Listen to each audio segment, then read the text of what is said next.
सज्जन हो नमस्कार. कैरी चिंचावळे म्हणजे तोंडाला लगेचच पाणी सुटते. शाळेत असताना कैरीच्या हंगामात आंब्याच्या झाडाखाली जाऊन बसायचे. सोबत मीठ मसाला पुडीतून घेऊन जायचा. कैरी पडली की पळतच जाऊन लगेच उचलायची आणि दगडाने ठेचून मैत्रिणींसोबत खायची. ते धुणं बिणं असला प्रकार काही नव्हता.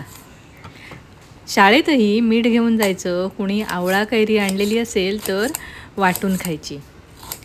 कैरीमध्ये व्हिटॅमिन सी असल्याने इम्युनिटी वाढवणारी आहे. अँटीऑक्सिडंट आहे, त्यामुळे रक्तशुद्धीमुळे स्किनही चांगली राहते. उन्हाळ्यात शरीरातील उष्णता कमी करायला कैरीचे पन्हे पितात. कैरीचे लोणचे, मुरांबा, चटणी, रायते असे अनेक प्रकार केले जातात. उकड आंबाही केला जातो. माशाच्या कालवणात कैरी टाकतातच या दिवसात. कोकमाना कैरीची फूट देतात. कैरी उकडून त्याचा रस कोकमाना लावतात आणि परत ते उन्हात सुकत घालतात.